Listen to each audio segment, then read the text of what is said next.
એટલે મારે આકાશમાં જવું હોય તો મેં સૂર્યની જે કિરણ છે તેને કેરિયર ફ્રીક્વન્સી બનાવી લઉં અને મેં ખુદ ડેટા બની જાઉં. તમે ત્યાં જઈ શકો છો? હા, 8 મિનિટમાં તો પહોંચી જઈ સૂર્ય ઉપર. જન્મો જન્માંતરોનો સિદ્ધ છું. એટલે એક સાધુને સાધુ બનવા માટે દીક્ષા લેવી પડે. અને એક સાધુ છે એ પોતાની આરએનએ અને ડીએનએ ની ડિસઇન્ફેક્શન ચેમ્બરમાંથી ગોડ ગિફ્ટ લઈ અને પછી આવે. એટલે મેં જે 24 ડાયમેન્શન લઈ અને જન્મ લઉં છું, એક પરમહંસને ઉડવા માટે 2 પાંખો જોઈએ. તો એક પાંખ વિજ્ઞાનની અને બીજી પાંખ ધર્મની. તો એ પેરેલેલ હોય તો જ ઉડી શકે ને. બિલકુલ બિલકુલ. નકર તો આજનું યુવા ધન કોઈ દાડો સ્વીકાર જ નહીં. ભાઈ વોટ ઇઝ મીન સંસ્કૃતિ. તમે જો ચંદ્રની કિરણો છે એ આ ઉન્મુની નામની મુદ્રા છે એમાં જો કંટ્રોલ કરો તો પ્રગટ થઈ જાય ભગવાન. બરમોરા ટ્રાયએંગલ માંથી ગરે તો કૈલાસ શિખર ઉપર નીકળે અને કૈલાસ શિખર ઉપરથી ટ્રાવેલિંગ કરે ઇલેક્ટ્રોમેગ્નેટિક ફિલ્ડ પકડીને, એટલે બ્લેક હોલમાં જાય. 1 dimension place, 2 dimension time, 3 dimension speed, 4 dimension control, 5 dimension metal, 6 dimension light, 7 dimension ધ્વનિ તરંગ, 8 ડાયમેન્શન ઇથર, 9 ડાયમેન્શન ફ્યુઝર. કીડીથી માંડીને હાથી સુધી, બેક્ટેરિયાથી માંડી અને ગરુડ સુધી, અને તૃણ વનસ્પતિથી માંડી અને વડ વૃક્ષ સુધી સબકોન્શિયસ માઇન્ડ થી સીધી વાત કરી શકવી આખી સૃષ્ટિના કોઈ પણ જીવ હારે. આખી ડાયરીમાં અસંભવ જેવી કોઈ ચીજ જ નથી. આમનો નાખે તો યસ, ને આમનો નાખે તો યસ, નો છે જ નહીં. નેક ટેક અને ધર્મની જ રે વળી પાણે પાણી વાત, ઈ તો સંતને સુરાના બેસણા અમ ધરતીની અમીરાત. જય ગિરનારી અને હર હર મહાદેવના નાદ સાથે 2026ના ભવનાથના મેળાની શરૂઆત થઈ ચૂકી છે. શંખનાદ થઈ ચૂક્યો છે. દૂર સુદૂરથી લોકો આવી રહ્યા છે અને ખાસ જોઈએ તો અહીં જે માટે લોકો આવતા હોય છે તે સાધુ સંતો છે. સાધુ સંતોની છત્રછાયામાં મેળો ભરાતો હોય છે અને ખાસ કરીને અનેક એવા જે મહાવિભૂતિ હોય છે તે આપણને અહીં જોવા મળતા હોય છે. ત્યારે આપણી સાથે પૂજ્ય દશરથ બાપુ જોડાઈ ચૂક્યા છે, તો આવો તેમની સાથે જ સીધી વાત કરીએ, વાત ગુજરાતી પર. બાપુ, સૌપ્રથમ તો શું કહેશો કે આજે ભવનાથનો મેળો છે, આટલા બધા લોકો આવી રહ્યા છે, તો આ મેળાનું શું મહત્વ છે? જી દીકરા, તો આ મેળાનું મહત્વ એવું છે કે કુંડલીની મહાશક્તિને જાગૃત કરવા માટે 12 વર્ષ સુધી તપ કરે ઋષિ મુનિઓ. ત્યારે કુંડલીની મહાશક્તિ જાગૃત થાય. અને શિવની શક્તિ છે એને જગાડવાનો સુંદરમાં સુંદર કોઈ પર્વ હોય તો શિવરાત્રી. શિવરાત્રી છે ને દીકરા, તે શિવરાત્રીની અંદર 12 જ કલાકમાં કુંડલીને જાગૃત થાય. જો સાધકને ભય ના લાગે તો. કારણ કે જો સાધકને ભય લાગે તો એની શક્તિ જે છે શિવની એ લોક થઈ જાય. અને જો સાધકને ભય ના લાગે તો શક્તિ જાગૃત થઈ જાય. પણ શિવરાત્રી એક એવો પર્વ છે કે 12 જ કલાકમાં જો કુંડલીની મહાશક્તિને જાગૃત કરવી હોય તો એના માટે વનસ્પતિઓ બધી યુઝ થાય છે. 2 વનસ્પતિનું કોમ્યુનિકેશન છે કે તમારું જે આજ્ઞા ચક્ર છે, ત્રીજું નેત્ર, એ ત્રીજા નેત્રમાં સર્કિટ છે અને સર્કિટનું નામ છે મોટર ઇન્ટરસેન્સરી.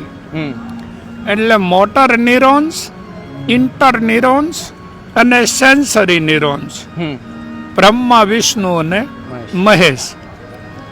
તો એ આજ્ઞા ચક્રની અંદર 4 કેમિકલ છે: ઓક્સિટોસિન, મેલાટોનિન, સેરોટોનિન અને ડોપામાઇન. તો આ 4 કેમિકલ મેજર થઈ જાય તો કુંડલીની મહાશક્તિ જાગૃત થઈ જાય. એટલે આખા બ્રહ્માંડમાં સુંદરમાં સુંદર જો કોઈ પર્વ હોય તો એ છે શિવરાત્રી. તો બાપુ, એના માટે આ જગ્યા શા માટે? અનેક એવા પાવન ધામો છે, તો આ જગ્યાનું શું મહત્વ છે? શા માટે ગિરનારની આ ભૂમિ છે તે પસંદ કરવામાં આવી છે? આકાશમાં એક સૂર્ય છે, સૂર્યના ફરતા 9 ગ્રહ છે, તેની ફરતી 12 રાશિ છે. તેના ફરતા 12 આદિત્ય છે, તેના ફરતા 27 નક્ષત્ર છે, તેની ફરતી 28 નિહારિકાઓ છે અને 8 વસુઓ છે.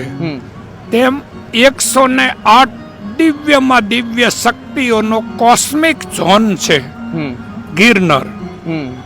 કારણ કે કોસ્મિક ઝોન એને કહેવાય દીકરા કે આ 45 કિલોમીટરની જે સ્લાઉન્ડર એરિયા છે ત્રિજ્યા, તેની અંદર 9 નાથ, સિદ્ધ 84, 52 વીર, 64 જોગણી અને જેટલા જતી સતી સિદ્ધ્યા, એ બધા 45 કિલોમીટરની રેન્જમાં જ સિદ્ધ્યા છે. આને કોસ્મિક ઝોન કહેવાય. ઓકે. એટલે તમે ઘેર બેસીને 12 વર્ષ સુધી તપસ્યા કરો અને તમને જે તપનું ફળ મળે તે અહીંયા બધા 12 કલાકમાં જ મળે. એટલા માટે બધા અહીંયા થયા. ઓકે. તો બાપુ હવે એ પણ જાણવું છે, આજકાલ આપણે જોઈએ છીએ કે અનેક લોકો આ મેળામાં આવતા હોય છે અને આ મેળાનું મહાત્મ્ય છે. 5 દિવસ ચાલતો મેળો છે અને છેલ્લે મૃગીકુંડમાં સ્નાન કરવામાં આવે છે. એનું શું મહત્વ છે? શા માટે મૃગીકુંડમાં સ્નાન કરવામાં આવે છે અને ત્યારબાદ શું થાય છે? એમાં જે સંતો મહાત્મ્યમાં હોય છે તે સ્નાન કરતા હોય છે, શા માટે? કારણ કે મુરગીકુંડ છે ને દીકરા, એમાં આમ આપણે જે જળના બધા સ્ત્રોત છે ને એ H2O છે. બિલકુલ. અને મુરગીકુંડનું જે જળ છે ને એ H2O3 છે. ઓકે. હા. એટલે એમાં જો ડૂબકી મારી તો એની સૂક્ષ્મણા નાડી જાગૃત થઈ જાય. કારણ કે એ 0 ડાયમેન્શનમાં છે. એ આખા બ્રહ્માંડમાં જેટલી દિવ્યમાં દિવ્ય શક્તિઓ છે એ બધી 0 ડાયમેન્શનમાં રહે. અને H2O3 એ 0 ડાયમેન્શન છે.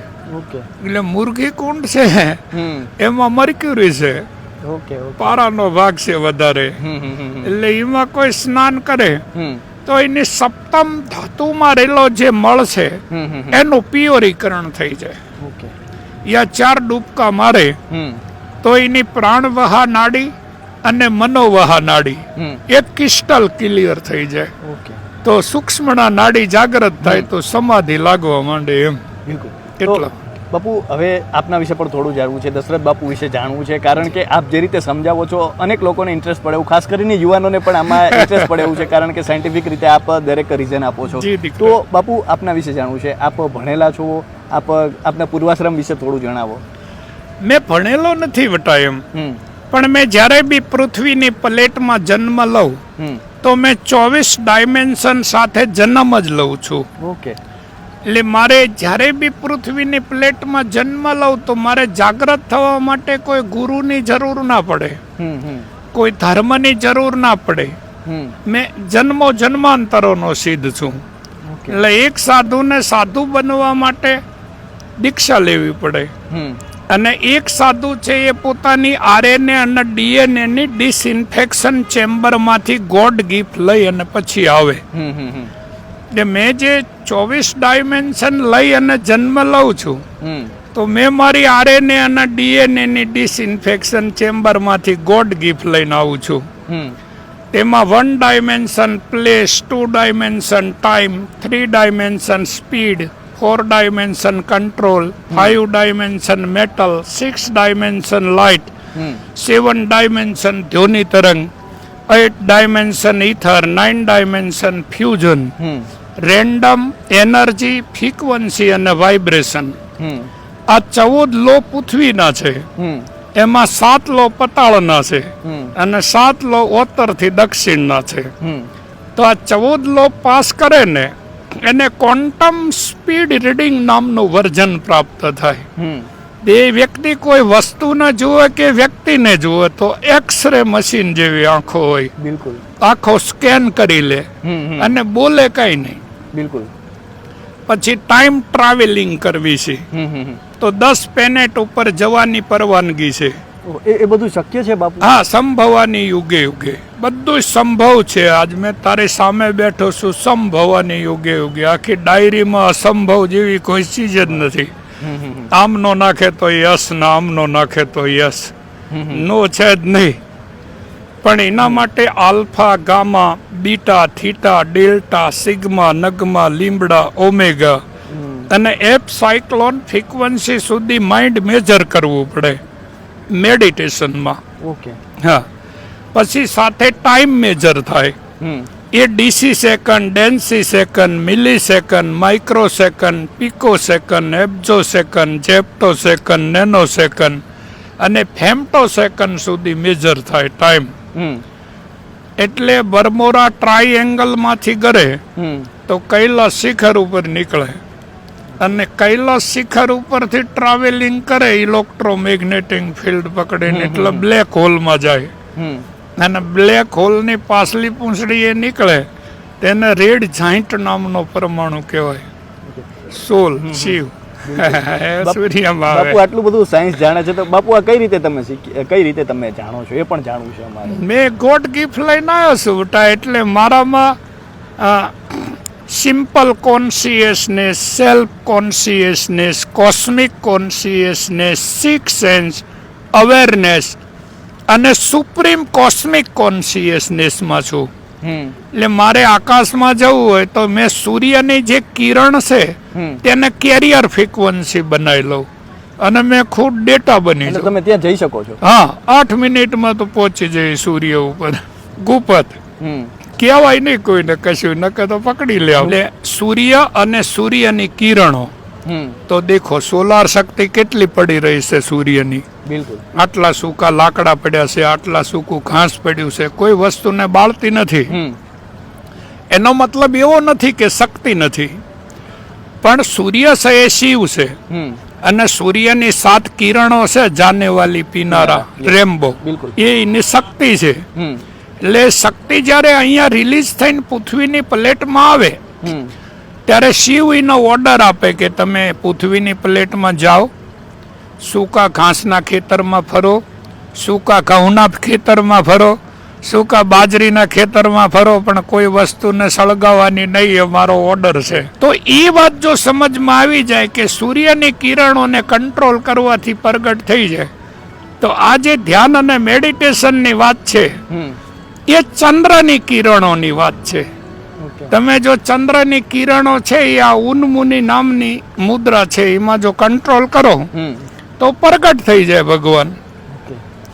કારણ કે આખીર શિવ અને શક્તિ એટલે સૂર્ય, ચંદ્ર, મંગળ, બુધ, ગુરુ, શુક્ર, શનિ એ શિવ છે અને એની જે કિરણો છે એ શક્તિ છે. કિરણો તો ગમે ત્યારે પ્રગટ થાય ને ગમે ત્યારે અદ્રશ્ય થઈ જાય. તો બધા દેવી દેવતા ગમે ત્યારે પ્રગટ થાય ને ગમે ત્યારે અદ્રશ્ય થઈ જાય. એટલે આ સંસ્કૃતિ અને સાયન્સ એ કોમ્બો છે. બિલકુલ. એક પરમહંસને ઉડવા માટે 2 પાંખો જોઈએ, તો એક પાંખ વિજ્ઞાનની અને બીજી પાંખ ધર્મની. તો એ પેરેલેલ હોય તો જ ઉડી શકે ને. બિલકુલ બિલકુલ. નકર તો આજનું યુવા ધન કોઈ દાડો સ્વીકાર જ નહીં. ભાઈ વોટ ઇઝ મીન સંસ્કૃતિ. બાપુ આજના યુવાનોને કઈ રીતે જુઓ છો? અત્યારે આપણે જોઈએ છીએ ભવનાથમાં પણ અનેક યુવાનો આવે છે. શું માનો છો બાપુ કે એમના ધર્મ પ્રત્યે એટલો રસ દેખાય છે કે મનોરંજન માટે આવે છે કે શું લાગે છે આપને? યુવાનોને ક્યાં જુઓ છો? આજના જે યુવાનો છે ને એની ચિત્તની વૃત્તિ છે ને એ વિક્ષિપ્ત થઈ ગયેલી છે અવસ્થા. એટલે કોઈ રોકટોક નથી. રૂલ્સ અને રેગ્યુલેશન ને ફોલો નથી કરતા. એટલે રૂલ્સ અને રેગ્યુલેશન ને ફોલો કરે તો ડિસિપ્લિન આવે અને ડિસિપ્લિન છે એ આઈડેન્ટિટી છે. અત્યારે તો આ રોડ ઉપર આટલો બંદોબસ્ત કર્યો છે ગવર્મેન્ટે, કેટલી પોલીસ કામ કરે છે રાતના દાડો જોયું ને, તો એ મારા દીકરા આમ રોડ ઉપર જતા હોય હરખા હાલતાય નથી એમ. અત્યારે ખાલી પાસ આપ્યું છે એક મોટરસાયકલ ને જવા માટે, તો સેલ્ફ ડિસિઝન હોય તો ખાલી 4 ફૂટની જગ્યા છે એ ખોલી રવા દેવી જોઈએ ને. તો અહીંયા આટા મારતા હોય છે ને આપણે કઈક કહેવી પાછા આપણે સામો જોવો જાણે શેર ના હોય. ડિસિપ્લિન નથી. હા બાપુ શું કહેશું કે હવે એ પણ જાણવું છે કે અત્યારે આટલા બધા લોકો અહીં આવી રહ્યા છે, આપણે આ જે મેળા વિશે છે તે પણ જાણ્યું અને આજના સમય વિશે પણ આપની પાસેથી જાણ્યું. તો બાપુ હવે થોડું આપના વિશે જણાવો કે આપનો આશ્રમ ક્યાં છે, કે તો અનેક લોકો છે તે આપની સુધી પહોંચવા, કારણ કે અનેક યુવાનો છે તે તેમને સમજાય રીતે આપ બોલો છો, તો આપના આશ્રમ વિશે જણાવો, થોડું આપના વિશે જણાવો. મારો પહેલો આશ્રમ છે ને એ મહેસાણામાં છે અને એ આશ્રમનું નામ છે કલકી આશ્રમ. એ મહેસાણાથી 7 કિલોમીટર બહુચરાજી રોડ ઉપર છે. એ પહેલો આશ્રમ છે. પછી બીજો આશ્રમ આબુમાં છે, એ ક્વોન્ટમ સ્પીડ રીડિંગ ઉપર બની રહ્યો છે આખો આશ્રમ. અને ત્રીજો આશ્રમ છે એ સાસણ ગીરમાં છે. તે આશ્રમનું નામ છે સિંહલ દીપ. સિંહલ દીપ નામ છે એનું, કારણ કે એ બધો સિંહોનો ટાપુ છે. અને મારો ચોથો આશ્રમ છે ને એ નર્મદા કિનારે છે. તે આશ્રમનું નામ છે જંબુદીપ. જંબુદીપ નામ છે એનું. બાપુ આપ કેટલી ભાષા બોલી શકો છો? દીકરા, મેં કીડીથી માંડીને હાથી સુધી, બેક્ટેરિયાથી માંડી અને ગરુડ સુધી, અને તૃણ વનસ્પતિથી માંડી અને વડ વૃક્ષ સુધી સબકોન્શિયસ માઇન્ડ થી સીધી વાત કરી શકવી આખી સૃષ્ટિના કોઈ પણ જીવ હારે. એટલે મારી પાસે કોઈ લિમિટ નથી, અનલિમિટેડ છે ગાડી. આ સિદ્ધિ કઈ રીતે આપણે બાપુ પ્રાપ્ત કરી છે? કુંડલીની મહાશક્તિ જાગૃત થઈ જાય ને એટલે એક સાથે કરોડો ફ્રીક્વન્સી આવે છે વિધાઉટ, અને કરોડો ફ્રીક્વન્સી જાય છે વિધાઉટ. એટલે આ માથાનો એક વાળ છે એ ઓપ્ટિકલ ફાઈબર રિસેપ્ટર છે. એટલે અંતરિક્ષમાંથી આપણને જે નોલેજ થાય છે ને એ બધું કોડિંગ ફોર્મમાં આવે છે. અને આ સેન્સર એ કોડને પકડી અને સબકોન્શિયસ માઇન્ડને આપે છે, અને સબકોન્શિયસ માઇન્ડ એને ડીકોડિંગ કરે છે. બાપુ અંતિમ પ્રશ્ન છે, અને એમ જ થાય છે કે પ્રશ્નો પૂછીએ જ રાખીએ, કારણ કે ઘણું બધું જાણવા મળે એવું છે. બાપુ, સનાતન ધર્મ શું છે? સનાતન ધર્મને કઈ રીતે જુઓ છો? અને સનાતન ધર્મ વિશે આપની પાસેથી થોડું જાણવું છે. સનાતન ધર્મનો જે બીજ છે એ સમાધિ છે, પર સાયન્ટિસ્ટ કહેવાય. અને ડિઝાઇનર નહીં, ડિવાઇન ડિઝાઇનર કહેવાય. એટલે સનાતન ધર્મનો બીજ સમાધિ છે. અને ત્યાં સુધી પહોંચવાની જે સીડી છે એ સંયમ, નિયમ, આસન, પ્રાણાયામ, પ્રત્યાહાર, ધારણા, ધ્યાન અને સમાધિ આ શિખર છે. તેનો પાયો છે એ નેતિ, ધોતી, બસ્તી, નવલી, તાટક અને કપાલભાતી. આ ખટકર્મ એનો પાયો છે, અને અષ્ટાંગ યોગ એનું શિખર છે. અને જે ગુભર્વ છે એ સમ, દમ, ઉપરામ સ્થિતિ, તિતિક્ષા, શ્રદ્ધા અને સમાધાન. તો જે રીતે બાપુ વાતું કરી રહ્યા છે ને કદાચ આપણે એમ થાય સાંભળી જ રાખીએ, ને કદાચ આવા સંતો છે ને એમના માટે જ આ ભૂમિ છે આજે આટલી ઉજળી છે, આટલી રળિયામણી છે, અને એટલા માટે જ લોકો દૂર સુદૂરથી આવતા હોય છે. આજે ન માત્ર સૌરાષ્ટ્ર, ગુજરાત કે ભારત, પરંતુ વિશ્વભરમાંથી લોકો છે તો અહીં આવતા હોય છે. ને કંઈક એવું તત્વ છે જે આજે કહી શકાય કે અહીં અડીખમ છે, આજે પણ અહીં છે, તે પ્રગટ છે, અને એટલા માટે જ લોકો છે ખેંચાઈને અહીં આવતા હોય છે. અને બાપુએ જે રીતે વાત કરી છે, અનેક યુવાનો છે તેમને પણ કદાચ ખ્યાલ આવ્યો હશે કે આપણો સનાતન ધર્મ છે તે કેટલો વિશાળ છે, શા માટે આપણી સંસ્કૃતિ છે આટલી ઉજળી છે, શા માટે લીલી છે. તો અત્યારે બસ આટલું જ. ફરી મળતા રહીશું વાત ગુજરાતી પર.